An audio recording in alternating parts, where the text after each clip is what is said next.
Good afternoon, and thank you for those who are joining us. We are just letting folks into the waiting room, and we will begin shortly. Thank you.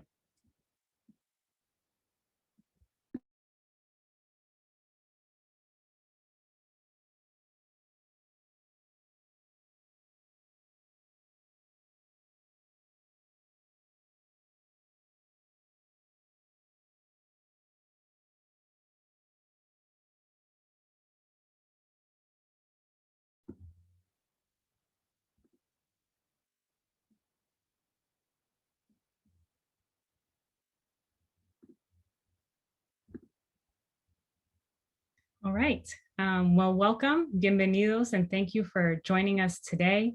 My name is Lorena Lopera, and I serve as the Executive Director at Latinos for Education New England.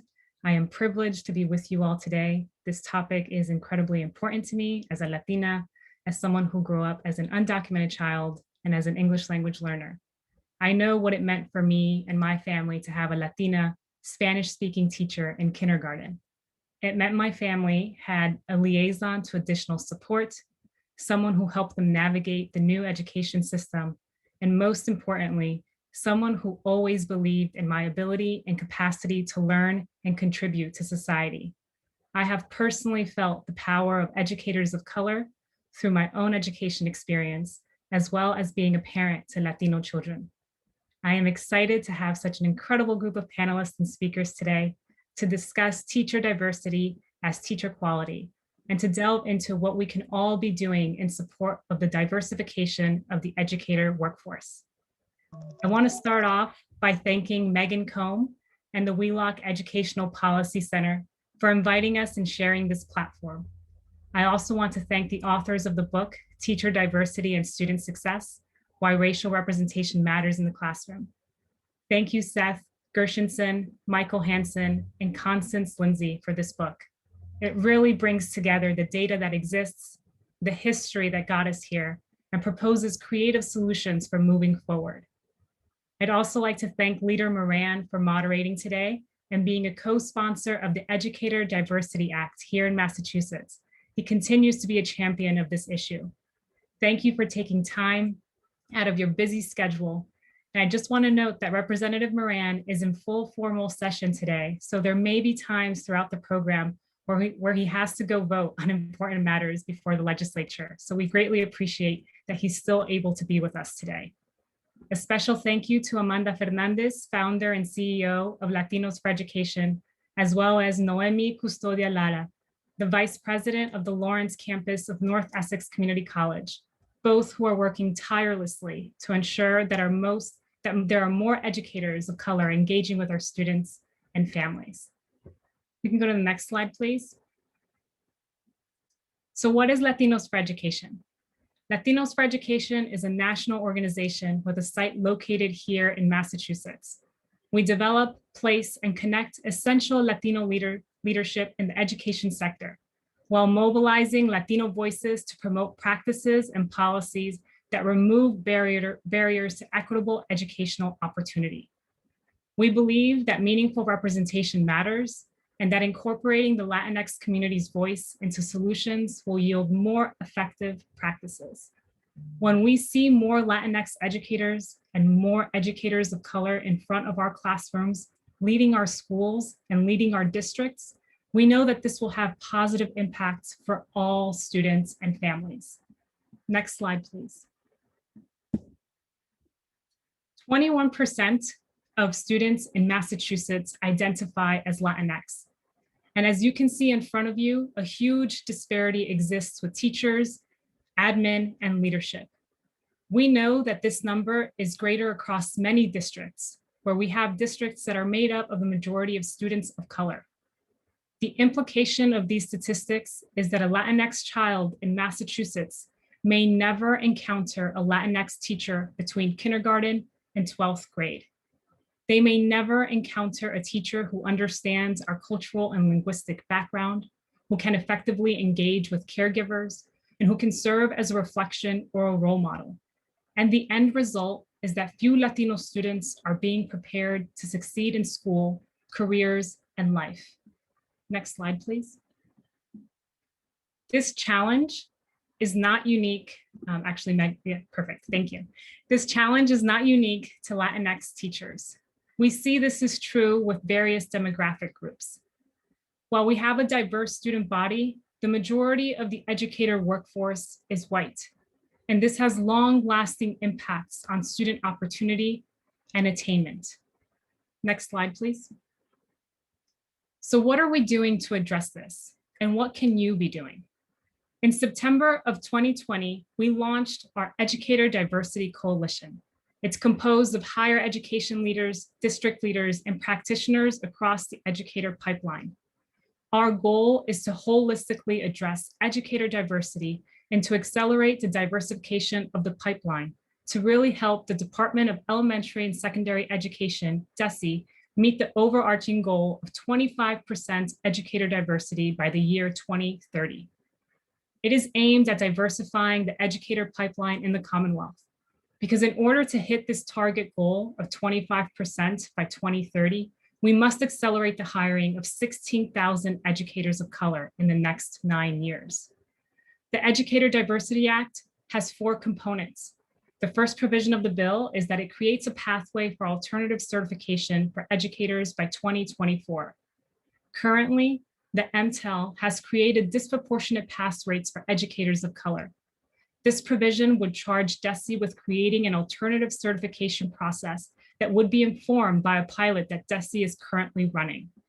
This part of the bill also has a provision to safeguard against negative impacts on candidates of color by continuously reviewing the data on pass rates and providing DESE with the space to adjust. The second major provision revolves around the creation of a statewide educator diversity dashboard.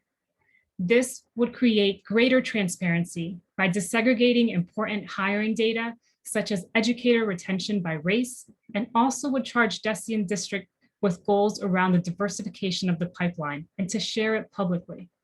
The provisions of this section would also require that districts have similarly public reported data. The third provision centers around hiring and promotional practices, diversity plans, and the appointment of diversity officers or teams, and mandated diversity training.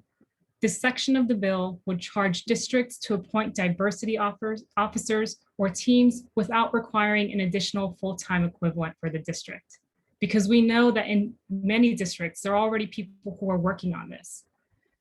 We want to make sure that although DEI work should be everyone's work and everyone's responsibility, we recognize that if it's nobody's job to do it, then the work simply doesn't get done at the district level. The last provision of the bill is incredibly important. It establishes educator diversity councils, which would serve as advisory councils to both the superintendent and school committee, similar to CPACs or student advisory councils. Educator diversity councils would be open to all educators, but it would be focused on elevating the voices of educators of color by giving them seats at the table. We often hear from our fellows who are educators of color that their voices and needs are not always fully represented. This would give our Latinx, Black, and Asian educators an opportunity to really influence important functions of the districts, such as the budget, policy and procedures, and even instructional materials. We can go to the next slide, please. There are clear ways for you to get involved in this topic. I urge you to learn more about the Educator Diversity Act and to connect with your legislators on how they can support the diversification of our educator workforce, because our children depend on it. Next slide, please. At this point, I'd like to introduce you to 2 of the authors of the Teacher Diversity and Student Success: Why Racial Representation Matters in the Classroom. Seth Gershenson is Associate Professor of Public Affairs at American University. He's a research fellow at the Institute of Labor Economics and technical advisor to the Institute for Education Policy at Johns Hopkins. Professor Gershenson works broadly in the economics of education with specific interests in teacher labor markets, summer learning loss, student absences, community shocks, educational expectations, and the causes and consequences of the underrepresentations of teachers of color. I'd also like to introduce Constance Lindsay, an assistant professor at the University of North Carolina at Chapel Hill. as well as a research associate at the Urban Institute. Dr. Lindsay earned a doctorate in human development and social policy from Northwestern University, where she was an Institute of Education Sciences predoctoral fellow. Since leaving Northwestern, Lindsay has worked in education policy in various contexts, applying her research training in traditional studies and in creating and evaluating new systems and policies regarding teachers. I am humbled to be in this space with you both today. So at this point, I'll pass it over to our esteemed guests to walk us through their important book. Thank you.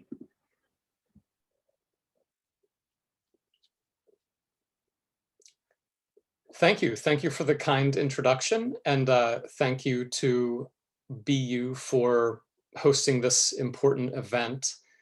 I will get us started, and then I'll turn it over to my co-author, Constance Lindsay. So I want to take my time here to motivate just how important these issues are.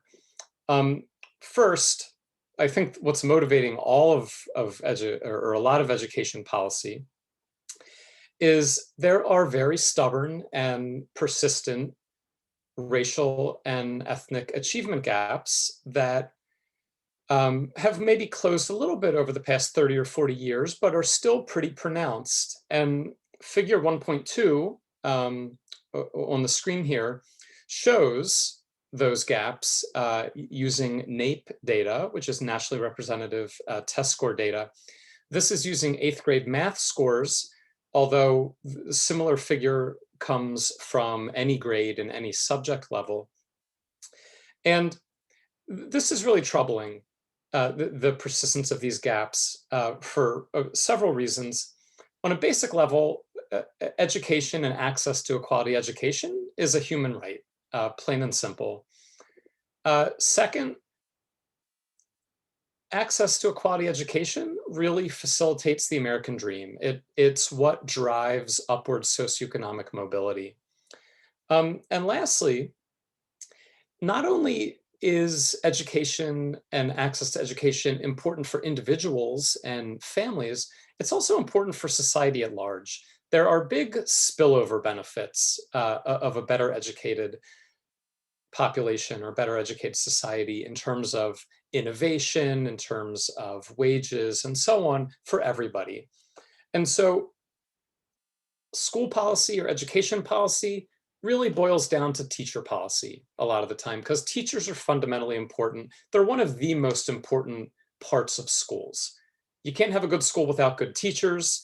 And we argue in the book, you can't have good teachers if you don't have a representative and diverse teaching force. So one of the arguments we're going to hit on a couple times today and throughout the book is that teacher diversity, or having a representative teaching force that's representative of the student body it teaches, that's a dimension of quality. And we have to embrace that idea. And as we just heard, the time to act is now. There is a whole bunch of different movements and different pockets of education policy and education research that are all sort of coming around to this idea right now. And so there are some promising opportunities ahead. Next slide, please. So when we talk about the teaching force not being representative of the student body it serves, what we mean is very simply that the student body in the United States is no longer majority white. White students make up a little bit less than half of public school enrollments today. However, the teaching force is almost 80% white. And what this means is that white students are much more likely to have a white teacher, and Black and Hispanic and Asian students don't see as many same race teachers. And this graph here just shows how sort of out of whack the numbers are. Again, teachers are disproportionately white, and Black and Hispanic teachers are underrepresented. So why do we need this book? Why do we need a policy discussion? Why do we need a webinar to talk about this? And I think there's a couple reasons.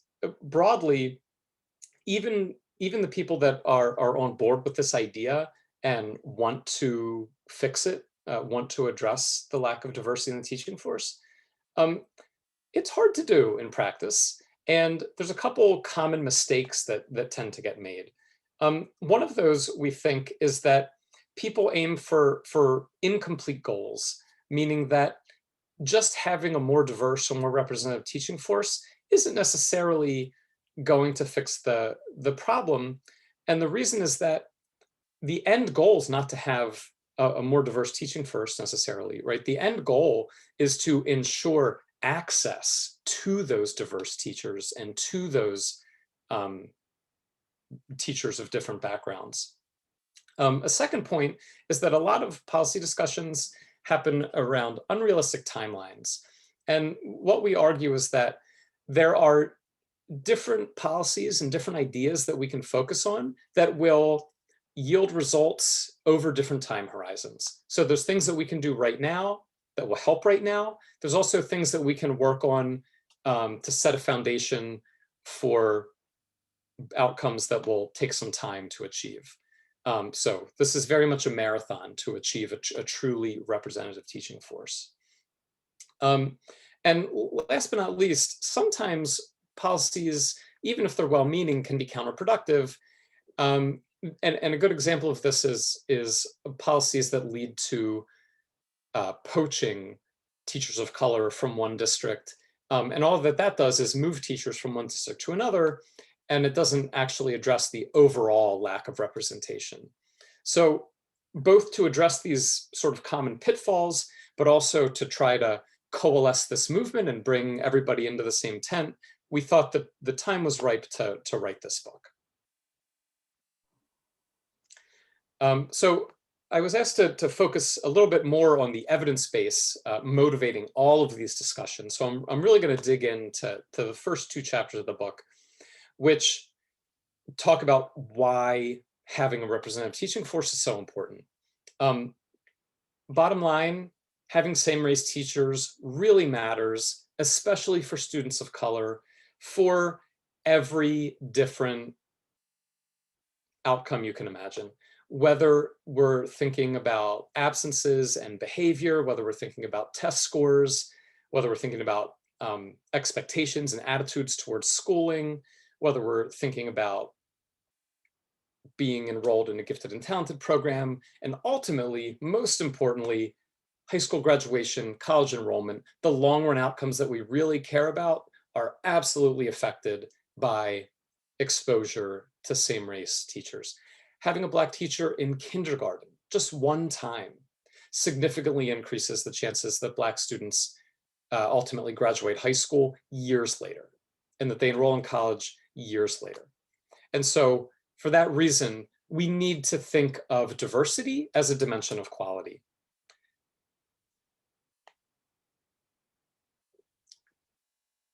And I'm going to turn it over to Constance now.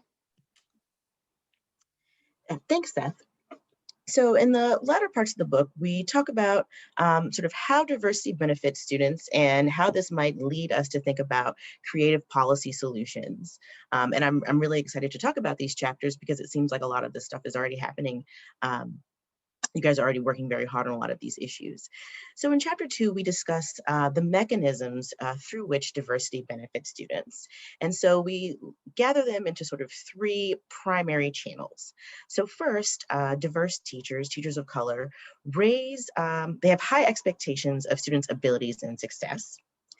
Very often, they offer more inclusive, culturally relevant content and pedagogies when they're engaging in instruction.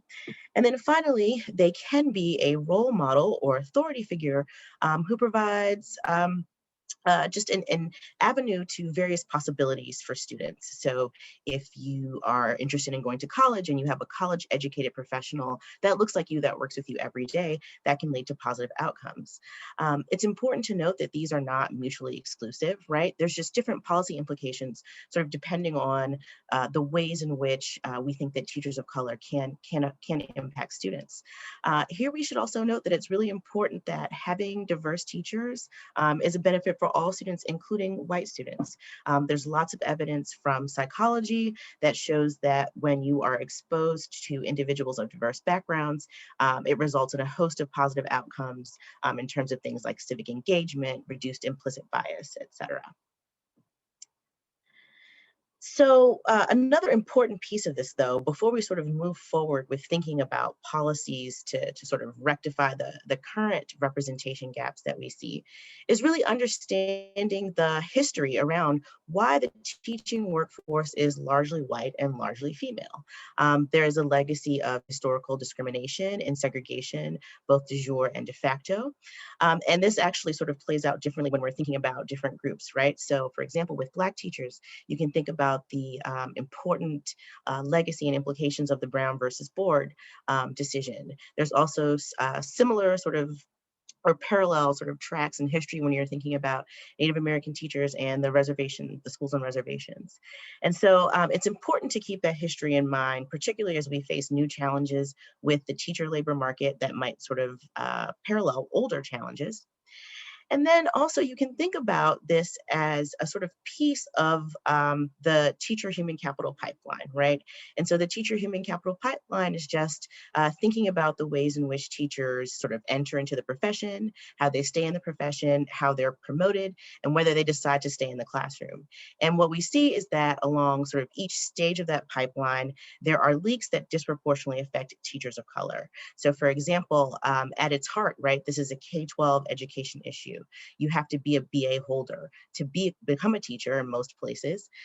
And so we don't have the numbers of college graduates of color that we'd like to have, because historically these students are underserved by their K-12 education. And so depending on where you're attempting to intervene, there's different issues that might be relevant. Another example is that historically, traditionally, schools of education are more white than the student bodies of the universities in which they're housed. And so we might interrogate and ask ourselves questions why Black and Brown students are less likely to become traditional education majors in predominantly white institutions. So here's the more interesting piece, right? What are we going to actually do about it? So we try to think of some policy responses, all sort of undergirded by this notion that teacher diversity is teacher quality, right? And so by this, we just mean that there are certain things that these teachers are bringing to the table, and we have to consider that in how we hire teachers, in how we promote them, and how we compensate them. And so this is a little bit provocative, but for example, if there is a Latinx teacher who ends up serving as a translator for her students, she should be compensated for that, right? And so that's sort of at its heart, what we're advocating. So we have a few suggestions, and we definitely be open to discussing these in the panel. So first, we think it's important to promote and track diversity, right? And really thinking about how race is one of the many attributes that's explicitly used to identify quality. We think right now there's definitely a policy window that where we can sort of take advantage of that and think about sort of uniting disparate interests to make some real progress on this issue, but also considering sort of the legal constraints on policy action, sort of thinking about teacher race. But we'll leave that to legal people.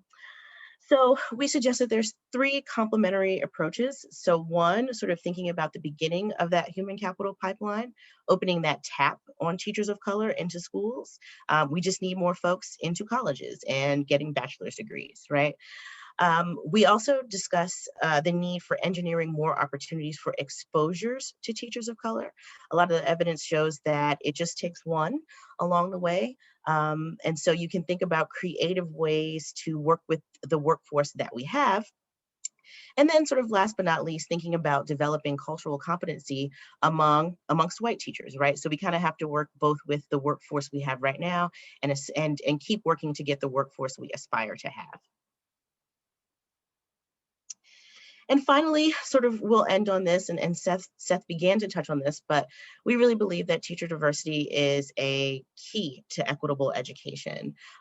Representation in public schools is a part of a healthy democracy. And we believe that more diverse schools will be different school systems that will be more attuned to the public. And we believe that, diversity will impact students over the long term, and that this is an investment that will have lasting intergenerational impacts. So we will end there, and we will turn it over to the panel for more discussion.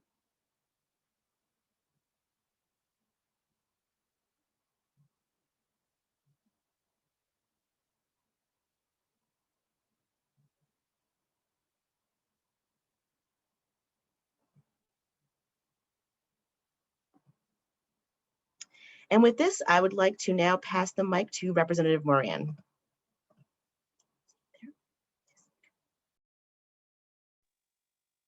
All right, I finally got the technology down pat.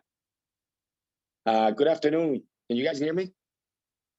Yes. Good afternoon, and thank you all of you for joining us today to learn more about how the Commonwealth of Massachusetts can better promote diversity within the teaching profession. In the Commonwealth, over 40% of students in our public schools are students of color. However, only 8% of teachers are educators of color. Research has shown that students perform better when their teachers and school administrator mirror their race, ethnicity, and life experience. The Department of Elementary and Secondary Education has taken important steps and has set out a goal of reaching 25% educator diversity, which will require the hiring of 60,000 educators of color by 2030. In order to achieve this ambitious goal in addressing an equitable representation of educators of color in the classroom, the Massachusetts legislature can support progress towards these goals by passing legislative policies such as the Educator DIversity Act, for which I'm a co-sponsor of it, and continue making historic investment in our state public education system to both attract educators of color to the profession and improve retention and promote diverse leaders. In Lawrence, 93.9% of students are Latino, while only 25% of teachers are Latino. Let me say it again. 93.9% of students are Latino, while only 25% of teachers are Latino. 96% of students of color and 28% educators of color. That's got to change. Increasing educating diversity requires collaboration between districts, higher education institutions, and community partners, which Lawrence has remodeled through our programs like the Para Educator Program, partnership between LPS, Northern Essex Community College, the Adult Learning Center, and Mass Hire to prepare para educators for advancement in education field. Coursework include financial literacy in resume building alongside education classes and paid internship in LPS schools. In 2018-2019, graduated 17 students with 12 now employed at LPS schools and other employed in surrounding districts. The Parent to Teacher program, a 12-week bootcamp program, provide MTEL support to Lawrence parents who are experienced para education with bachelor's degree. Includes LPS principal, mentorship in order to facilitate leadership pipelines, 20 paraprofessionals successfully recruited. Both of these programs not only increase educator diversity, but also have remarkable impacts on family engagement and a student's outcome by creating a learning environment that reflects and affirms the experience of students of color. It is a pleasure today to have been asked to moderate this panel of wonderful guests, and I'm excited to hear their perspective on this issue. Today we are joined by, I hope I don't butcher your name, Seth Gershenson, Associate Professor of Public Policy at American University, Constance Lindsay, Assistant Professor of Education and Leadership at University of North Carolina, Chapel Hill,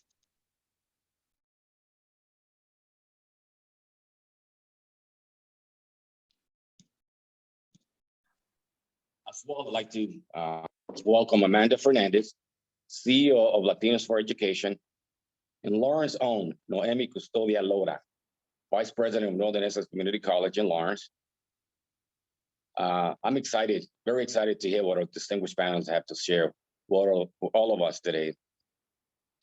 We will now begin the questions and answer portion of today's panel. To be respectful of our panelists in the audience and audience time, we allow 5 minutes per question for discussions. But first of all, I have a question for the panelists and the educators here. My question is, the Educator DIversity Act is a great first step in making our education system more equitable and reflective of our state's diverse population. Once this bill is passed, what do you see as the next phase or long-term policy initiatives for education diversity in the Commonwealth? So, Amanda, yes, I'll go ahead and jump in on that. Thank you, Representative Moran. And it's just a pleasure to be here this afternoon with everyone. So it's just a proud moment to have Massachusetts as a leader in the policy changes we hope to make to remove barriers for prospective educators of color and the retention of educators of color in Massachusetts. As you noted, we have a big goal here that we need to reach, but we're very proud of what we see as model legislation that Massachusetts is leading. We're not seeing it in too many other states across the country. Some may point to Tennessee or Minnesota, and after that, I don't see too many others. So that's one piece of really good news, that we are leading the way from a policy change perspective, that as you mentioned, the work doesn't stop there.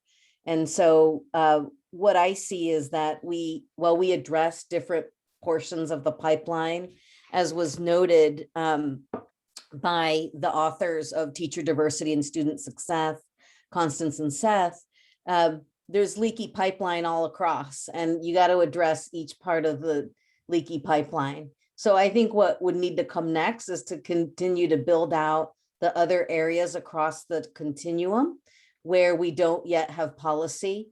When we came together as a coalition, we prioritized a set of policies, knowing that we couldn't cover the entire educator continuum. So in my view, we want to come back to other parts of the pipeline and expand on the policy of the Educator Diversity Act and expand so that we're covering other areas of the pipeline.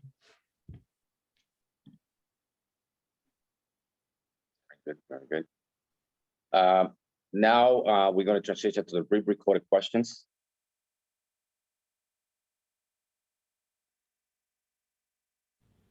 Hi, my name is Jen Hedrington. I've been teaching math for 17 years and I am currently the 2021 Massachusetts Teacher of the Year. Thank you for taking my question. I would argue that America loves its superheroes. Whether Batman, Spider-Man, Wonder Woman, or Ant-Man, we look up to them. When I was a child, I definitely was a fan of She-Ra. I was all about that girl power. Until I met my 4th grade teacher. She became my superhero. I wasn't quite sure what it was about her, but looking back, I realized that for the first time, I met someone who reflected me. I met someone who looked like me. I met someone who reminded me of my mother. And more importantly, I met someone who represented what I could be and ultimately what I became. She was my Black Panther. Our society needs more superheroes that reflect the children that they teach. Our children need to know that they too can become, they too are, right? And unfortunately, that is not the case. So I guess my question to you would be, what can we do to ensure that all children meet a superhero that reflects them? All children meet a superhero that they can identify with. How do we keep these superheroes? How do we support them? I'm not quite sure how, but I'm hoping that you guys are able to answer that question, come up with some ideas, somewhere to start. Thank you again for entertaining my question. Before we go forward, Jen Harrington was the 2021 Teacher of the Year. So everybody knows. Any of the panelists want to take that question? And actually, I do want to speak a little bit to some of the work I represent Moran that we have been doing in Lawrence specifically, and some of that in Hero. And as you mentioned, we are very proud of many of the areas that we have been targeting to address the different leaks in the pipeline. One of them is to encourage students to go into those careers. You know, by the time a kid is in high school, they already have made their mind that they don't want to be a teacher, for example. So one of the ways in which we are targeting that in Lawrence, and we're actually also doing in Hero, is we develop a program where one of the tracks specifically for students that are interested in education. And at the beginning, when we set it up many years ago, we didn't get that many students because not everybody wanted to be a teacher. So what we did was we created this pipeline that was a little bit more loose, and it was more like liberal art education with courses that were targeted to expose students to the education program, the education experience. And that really helped us to encourage students to get into the pipeline to become teachers. And that, and also the paraprofessional program, which is very successful. And one of the things that Seth mentioned, which is very true, is like we have to target different areas of the pipeline, and each of them is going to take different times. So that's something that as we move forward, we need to look at the students that are in the early college program in the pipeline. We need to look at the current residents in the city that might be interested, adult learners that might be interested into becoming teachers. And we also need to look at those that are ready to take the MTELs. That's another area where we see a lot of people, especially Latinos, that they don't pass the exam. So I would like to see, some sort of a process where there is an alternative to that certification. And even though we have a program that is specifically for ESL students to study for the MTEL, still that is a barrier. So we need to figure out alternative ways to certify teachers to increase the number of Latino students in the school district. I think Seth has his hand up, raised his hand. Yeah, thanks. I'll chime in quickly and then leave time for others as well. I think that's a wonderful set of questions that raises a few different points, and I just want to try to respond to a couple that I feel strongly about. One point towards the end, she noted, is how do we better support the teachers we already have? And both of my comments right now are going to address teachers that are already in our classrooms, which is one far end of the pipeline. And one way to support them is to not overwork them. And because of this huge underrepresentation, combined with the benefits that we know that same-race teachers can bring, a lot gets piled on them. Whether it's liaising with parents, or helping with translation, or serving as a disciplinarian, or trying to help out other students in other classrooms, not their own. All those things very often get loaded on to teachers of color with no extra pay and with no acknowledgement of the burden that they bring. And that leads to turnover and burnout and leaving the profession. So being very careful about sort of what is actually in the job description and what extra chores get compensated, I think, is one way to support the teachers of color that we already have.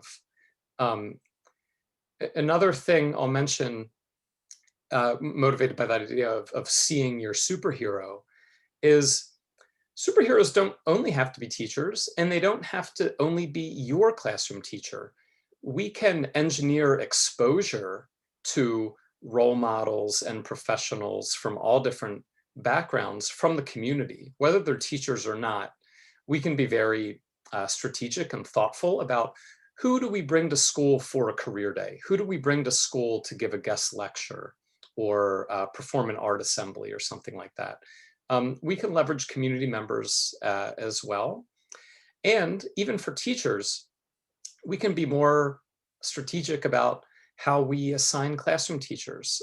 We could have teachers switch classrooms to give guest lectures here and there and things like that to create more exposures. And this isn't going to solve everything, but it's something we can do right now while we work on those longer run initiatives to diversify the pipeline at the other end. So I just wanted to chime in with that.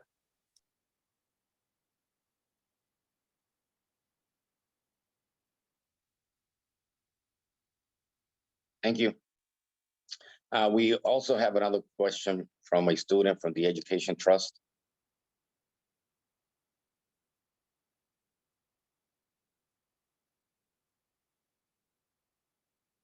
Actually, Rep. Moran, we don't have that video today, so you can move on to your next question. Apologies for that. All right, so now we have enough time to take 2 questions from the people watching at home. Manny, do we have anybody?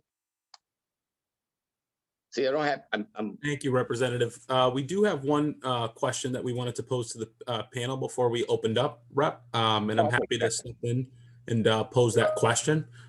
So we'd love to hone in a little bit more on alternative certification and pathways for teachers, as the book does explore this a little bit more in depth, and it is covered in provisions of our bill. Constance, can you share a little bit more about what some states are doing with respect to alternative pathways for educators to become certified? Sure, that's a great question. And I think this is actually one of the areas I feel most excited about, because there's lots of really interesting work. So first of all, I talked a little bit about sort of this idea that the traditional education schools of education aren't as diverse as we'd like them to be. But we do find that when folks of color end up in the classroom, a lot of times they do come through these alternative pathways, right? Alternative routes, sometimes you might hear them be referred to. So the most famous example of that is Teach for America, but there's lots of different programs. There's teacher residency programs. And the nice thing about these types of programs is that they offer high quality clinical experiences that allow people who are coming into the profession to train, but they also can get paid at the same time. And very often the clinical experiences that they are having are with diverse students. And so there's some really nice examples of programs where the residency programs where they have committed to bringing in diverse cohorts. So for example, Urban Teachers, which is located or which serves both Baltimore and DC, commits to having about 50% of their cohort be teachers of color. So, you can imagine the types of learning that's able to go on both through the experiences they have in training, but also the learning that the potential candidates can do from one another. And then there's sort of, hybrids of these types of programs. So there's NYC Men Teach, which is an explicit effort by the New York City Department of Education to bring males of color into the classroom. In North Carolina, we have an organization called Profound Gentlemen, which works with Black, or actually men of color, once they're already in the classroom, to keep them in the classroom. And so I think this is actually a pretty promising area where districts can work with local communities to create the types of teachers that they need for their students. There's also a really nice example out of Georgia where there was a district that saw that they had a shortage of special education teachers. And so they put together a Grow Your Own program specifically to bring special education teachers from the community. So I think there's lots of opportunity and promise when it comes to these alternative route pathways. That's a good question. Thank you so much, Constance. And I'd love to further contextualize that here in the Commonwealth by asking Amanda just a quick follow-up about this particular area. Amanda, from your work and what we also see in this book as a focus, we can't just solely focus on recruiting practices. Could you speak to how some of the provisions of the Educator Diversity Act support retention efforts in the district and the Commonwealth? Sure. Thanks for asking that question. As you might recall, when Lorena went through the different provisions of the Educator Diversity Act, she cited 4 areas. And one we just talked about, which is establish a pathway for alternative certification. Where your question comes into play is on the second one, which is a requirement of uniformity across school districts in hiring promotional practices, biases, and mandated diversity and inclusion training, the establishment of an educator diversity data dashboard, and then this idea of the creation of educator diversity councils. I think all three of those, the uniformity in practices and diversity and inclusion training, making sure that we're following and collecting and following and tracking data that tells us what's happening from a retention perspective. And then, of course, giving agency to educators of color by elevating their voices, making sure that they're included, have a seat at the table as far as these educator diversity councils go. I think that one is a fairly new and different idea that I think could really raise the awareness and visibility of the issues in school districts. And then the same way that we're talking about how an educator of color can make a difference to any child, having an educator of color at the decision-making table regarding district-wide or school-level policies can also make a big difference by bringing in those unique perspectives and those that can bring in the voices of our students and families in particular, I think could have widespread impacts in terms of changing mindsets and cultures of school buildings and school districts. Thank you, appreciate it. We have a question from the audience now. One of the questions says, do you have any data regarding how specifically Black and Asian students relate with one another, as well as with Asian and Black faculty?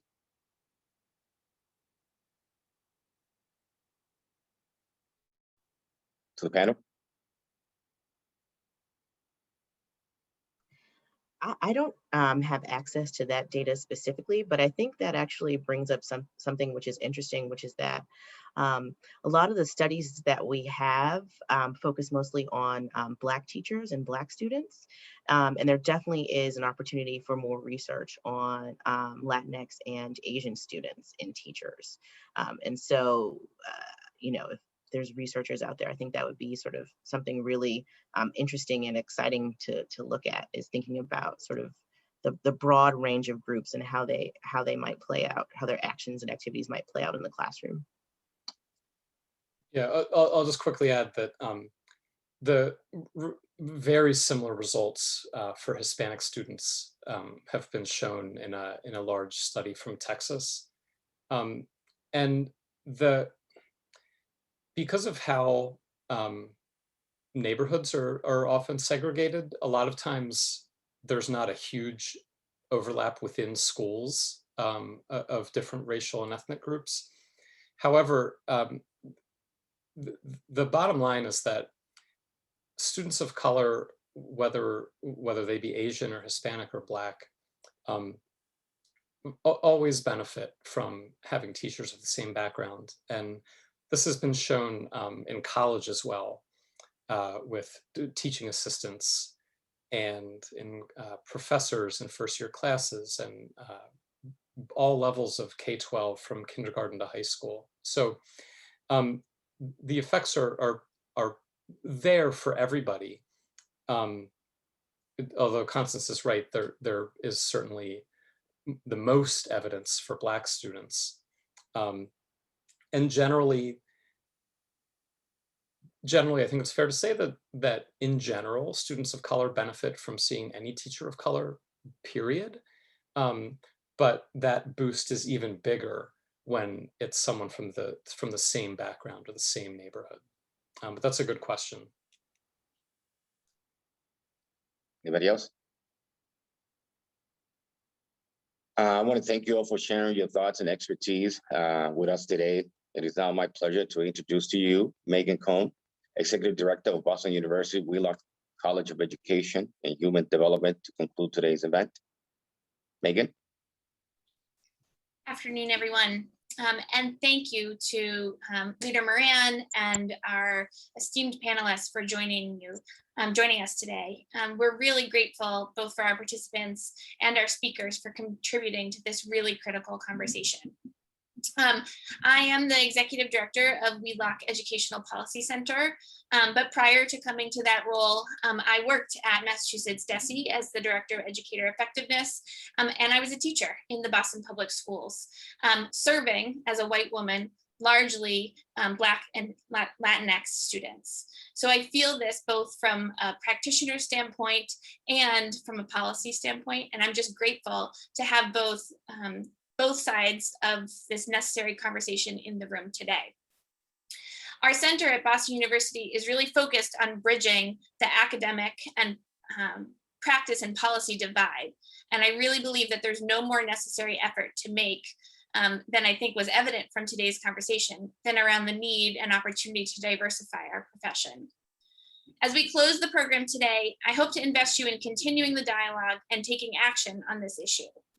Details on these next steps that you see on your screen here will be included in a follow-up email, along with a link to today's event recording, just shortly after the closure of today's event. But quickly, let me share a few things we hope you'll consider. First, as Lorena shared at the top, there is current legislative work under consideration in the Massachusetts House and Senate. And while it has a lot of really invested bipartisan support, engaging with your legislative community on this opportunity is always helpful, and is something that we hope you'll consider to do. Second, tomorrow and Thursday, we're hosting two 30-minute sessions aimed at exploring more deeply with both the researchers and practitioners components that we touched on today. And I elevated a few of those in the chat while the topics came up. The first is around the Massachusetts teacher pipeline, and that'll be tomorrow. The second is on Thursday in the afternoon, and we'll focus on teacher evaluation and the effects of having a same race teacher evaluator in your observation. And finally, I cannot recommend the book, Teacher Diversity and Student Success, enough. For all of those of us who have been invested in this critical effort for so long, it resonates and just speaks to a lot of what we've been feeling and knowing and attempting to do all in one place. It truly is an incredible resource, both for individual consideration or as part of a collective conversation that you're having in your community. We hope you'll consider it as a guide as we all persist on this journey. With that, I want to thank you again, and we'll look forward to seeing many of you tomorrow in our deep dive sessions. Thank you so much. Thank you, everybody, for joining us today. This was very informative. We hope that we can continue making improvement in our schools. Thank you. Thank you, Leader Moran. I would be remiss if I don't recognize Manny Cruz for the great job he did putting this together. Thank you, Manny. Thank you, Mr. Leader. And if I could just ask all the panelists to come on camera for a brief moment, we'd love to end with the ceremonial screen grab so that we can post this to social media and show the vibrancy of our panel discussion. So on 1, 2, and 3, I'm going to ask for your biggest smile. So 1, 2, 3. Perfect. Thank you, everyone. Thank you. Thanks.